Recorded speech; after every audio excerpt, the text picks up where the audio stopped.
This year, we celebrate 62 years since the re-establishment of the State of Israel and 150 years since the birth of the Zionist visionary Theodor Benjamin Zev Herzl. We can look around our nation and take enormous pride in what we have achieved in the short few decades since Jewish sovereignty returned to the land of our fathers. Herzl famously wrote, "If you will it, it is no dream," over 100 years ago, but unfortunately died only a few years later. His dream, a Jewish state, would against all the odds be recreated in its ancient land, as he prophetically stated less than 5 decades ago. Today, most of us do not know a time without the State of Israel. Few alive remember the battles, the struggle, and sacrifices that the early Zionists and even early Israelis had to endure to ensure that Herzl's vision would not remain a dream. Too many take the presence of Israel for granted, and it has allowed us to become complacent about its role and its future. We must never forget that we are a reborn nation surrounded by many enemies intent on our destruction through various means.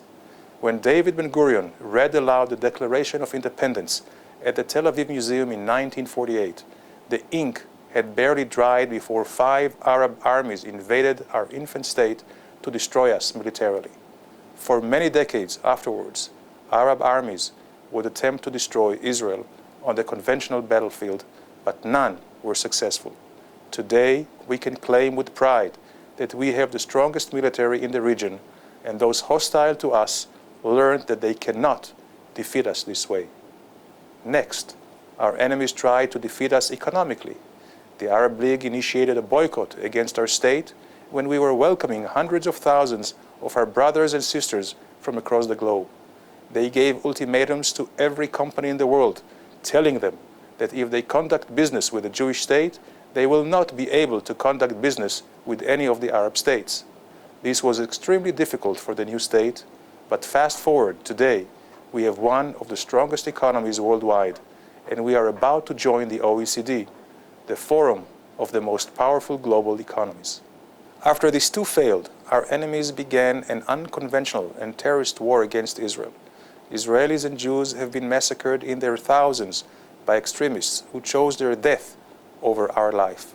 Although no one can argue that the threat is 100% extinguished, we have once again managed to beat this scourge, and today far fewer innocent people are being killed by terrorists, even though they are daily attempts. Having failed on so many occasions and learning the lessons, our enemies have sought a new attempt to defeat us.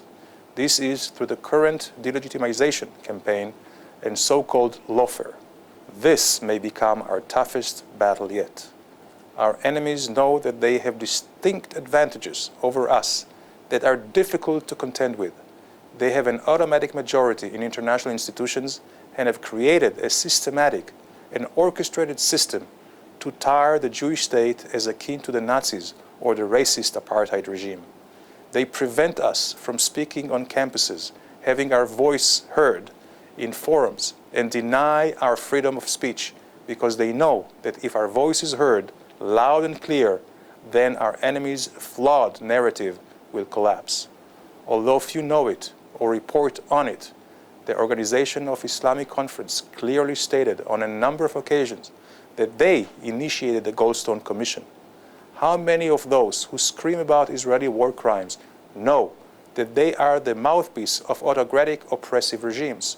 How many of those who read about the attempted arrest of Israeli officials in Europe realize that these attempts are initiated, supported, and funded by those in our region who will not allow a woman to vote and oppress their own people?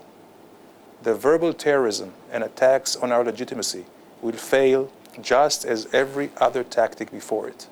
However, to win this battle, we must reinforce education and understanding of our history and purpose. We need to further the understanding of our historical, religious, moral, and legal rights.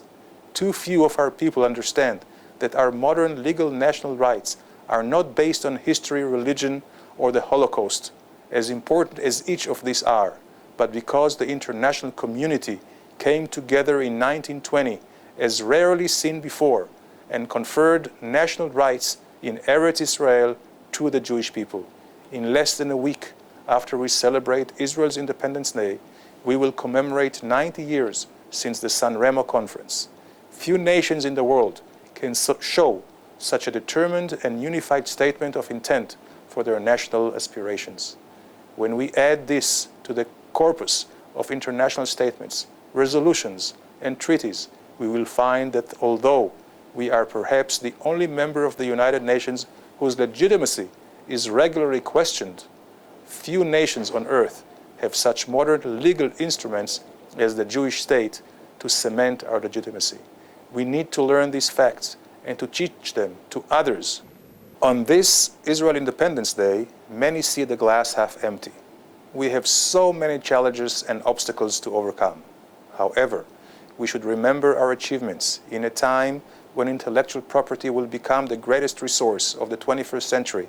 Israel stands at the forefront of innovation and technology.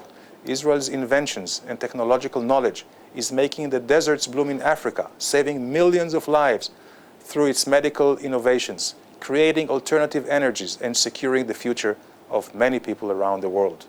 We have continued Herzl's vision. Even after our independence, we are dreaming of bigger and better things to come. This is why we have a bright future, and with your help, we can make it even brighter, not only for Israel, but also for all the people who are inspired, assisted, and supported by Israel. We hope to see you here during Israel's 63rd year since our reestablishment and help celebrate the dream of the Zionist visionary that was born 150 years ago.